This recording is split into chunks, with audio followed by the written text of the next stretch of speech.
Hello and welcome to Module 1 of Characters That Captivate. Now, I'm Taylor Payton, and I started PowerPainters.org as well as tapeart.com. I am an illustrator, concept artist, and I will be your instructor for the duration of this course. So, in favor of diving in and getting into what we're going to be doing today, I just wanted to give you kind of a big overview up front of the objective of this particular course and some of the things we're going to be covering. I'll go through the course outline, and then we'll get to a sort of glazing of some of the principles that you'll be learning in this course, Characters That Captivate.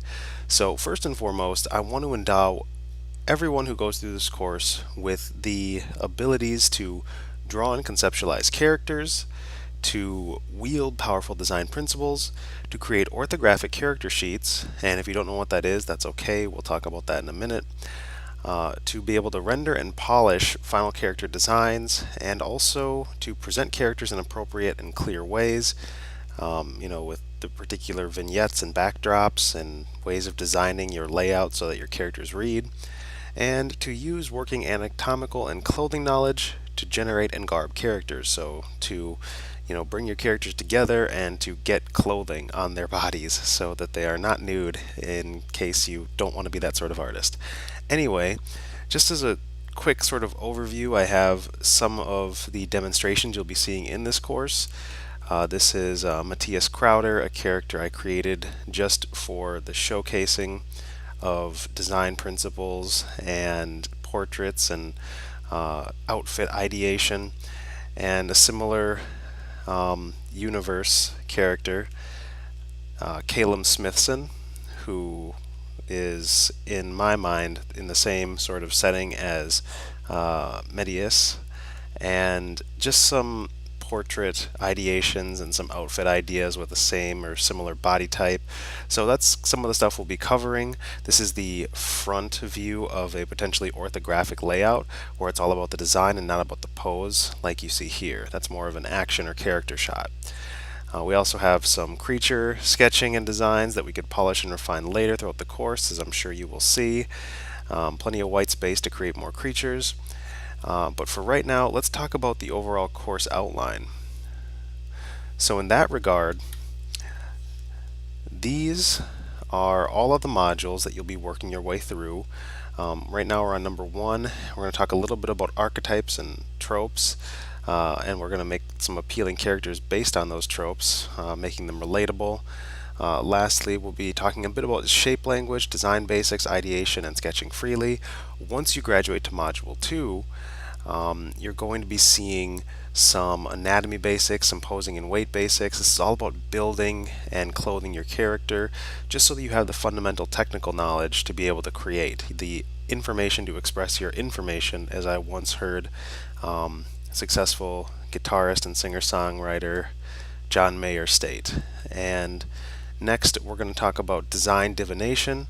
So that is intro to design, some principles and some values. We're going to be talking about shape language, some of the geometry, the big, the medium, the small, body type, settings and clothing, composition, color basics, all that good stuff that goes into design. And then we're going to pop over to Module 4, which I've dubbed Concept Artillery. That's going to be on creativity, iterating on that creativity, making it more refined and readable, having variants even then, so that you have multiple options after things are readable, separating things based on value, color, and then finally presenting and compositing like I mentioned earlier. Then we go into Module 5, where we're going to talk about the grid layout, the front, the side, the back. This is all about that orthographic character sheet that I kind of referred to a little bit earlier. And lastly, we just have the modules 6 and 7, where it will be about just rendering out a character, making something look more finished and polished as opposed to just having a design or concept art base. So that'll be the vignette, background, so just a little bit of an idea of the world, but mostly it's character focused. We have narrative pose sketching, telling a story through the pose, through hopefully some of the design choices we made earlier on the character, blocking in flats, trying out some different lighting scenarios to see what we like for our character vignette. Then we can sort of pick the lighting scenario we like, add final touches, and call it, and then we will have some ending notes, which will just be a recap of all of this awesome stuff. And you're going to have the opportunity to follow along pretty step by step. I'm going to keep the process as simple as I can and as intuitive as I can, but also having linear steps, logical steps that will permit you to just sort of take these principles and make them your own. Since we're going to start off just talking about some super simple principles, I just wanted to grab some of these character archetypes, just these really basic kind of ideas from Wikipedia. And I just screenshotted this little page here, and you can see there's, in the left column, we have all these names of various would-be like basic character templates, and just a little description in the second column, and lastly some actual examples in the third column, so in certain books or movies. And we're going to pick one or two of these and just sort of go over some of the designing to get you kind of excited about where we're going to be heading and some of the principles you can begin to apply immediately when designing your own characters. So first and foremost, let's grab contender and criminal, since just because those aren't blued out, they don't actually have links according to Wikipedia. So the contender is a competitive underdog, such as Rocky or Terry Malloy. I've never heard of the second one, but criminal, often a thief, has a strange gait, which is a walk, slouched posture, and devious facial expression. Usually wears black and white stripes. Sound familiar? Yeah, I think so.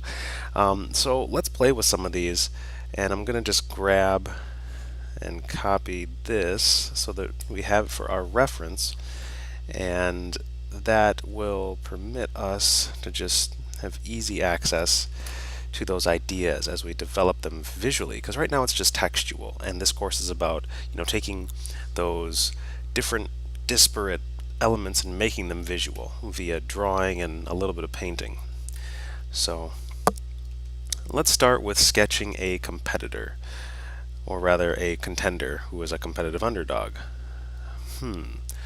So where to begin?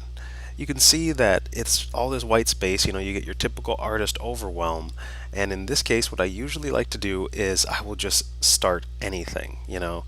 Even if nothing comes to mind, I will just start roughing in and gesturing a figure, because that way I know that I will have information on the canvas to go off of, and I can then begin to extrapolate from there. So I'm just going to start with a super simple figure sketch. I'm just using the Photoshop default round brush and adding somewhat of a maquette, some of these basic building blocks that I switch up from time to time, but you'll learn about in one of the later modules.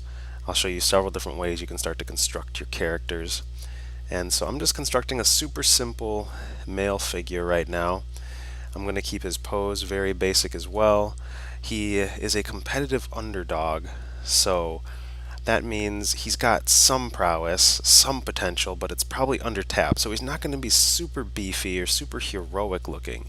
He's the underdog, so maybe he's lean, maybe he's in decent shape, solid shape by most people's estimation, but that doesn't mean that he is a shoe-in. It doesn't mean he's going to be the ultimate hero we think that he's going to be as the story progresses. So these are the sort of things I'm thinking about when I'm designing the pose, and this is going to be rather bothersome, but I'll flip the canvas because it's going to flip the text, but I think it's really important to just keep on keeping your eyes fresh.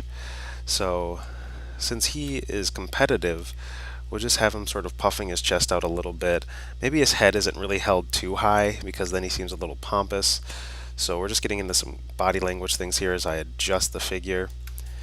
Since he's an underdog, I usually picture those as fairly short characters, or maybe they're unnaturally lanky. They don't have the absolute heroic build, that ideal proportion that maybe we'll talk about in the figure construction part, but they have some potential, as I stated earlier. So we're going to see if we can just convey that subtle potential while diving into the other elements that make the character seem like an underdog. So for one, the head is a little bit big. It's just a teeny bit big, and that makes it so that they might appear maybe more childish, more short. As I sort of stated earlier, they're not really the most heroically built. And since the text is flipped anyway, I'm just going to move that out of the way because it's a competitive underdog. That's the contender.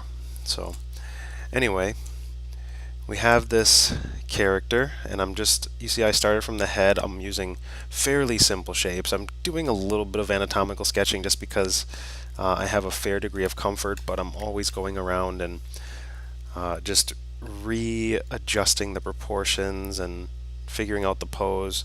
And sometimes if I don't like my bases at all, I will just reset, and maybe I'll do that for the criminal.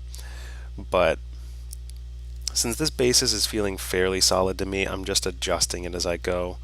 If there's ever a point wherein I feel like I just can't fix it, I'll just start over. And that's something you may see me do at several points during this course, because it's not really about having the most finished, polished, amazing final, although that can really add to the wow factor. I think that a lot of it is just more about having something that you feel you can work with, as far as your characters go. So, just building out the legs.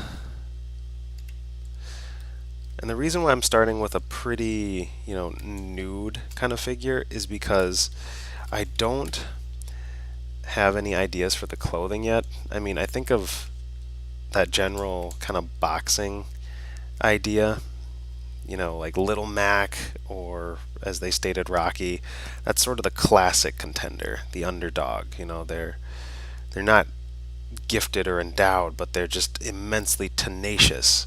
They're very, very focused on their goal or their ambition, despite people underestimating them at every turn. So these are the general proportions of our underdog right now. They seem fairly small. The head is a little bit big, maybe even a little bigger than I'd like, so I'm going to shrink that down. And that's a little more realistic, less stylized, which that's what I'm going for in this particular case. You see the calves are fairly thin. The arms are a little bit built, but not terribly developed, and maybe the hands are a little bigger because that might bring on a teeny bit of interest. Just to give the character something a little remarkable to sort of talk about. So as I was sketching all this anatomy, I just basically start from the head and work my way downward. Sometimes I'll start differently. I'll do so with the criminal just to show you another way I get my poses, but with fairly basic poses, you just want to have a solid working knowledge of, the harder structural parts of the body, like the bones, and those are the dense framework upon which you can layer, softer tissue like muscles and ligaments and whatnot. And again, I'll cover all that in later modules. But for now, if you've ever drawn, figures or studied even a little bit of anatomy, it shouldn't be too hard to get all the way downward.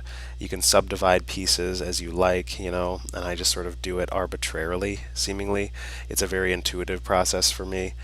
And again, I'll go into more in-depth of a breakdown as to where you can sort of pull all these various muscle groups out, or have little earmarks to remember where different anatomical elements line up. But for now, let's just kind of figure out how we can add more character to our character, how we can get more appeal and relatability, because right now it's just a super simple mannequin. He's really just there for us to kind of sketch over and figure out how we can turn him into a contender. So I'm going to lower the opacity on this layer and create a new one. something I've done very often in my beginner drawing course, my beginner painting course, and something I do just all the time. It's really useful to have that first sketch down. It's loose, it's rough, but you have your general proportions, and from there you can start to build out more character. So I'm going to try a first pass of clothes, and I'm going to also try and get some facial characteristics going, and then we will have what I would consider to be the very first draft of our contender.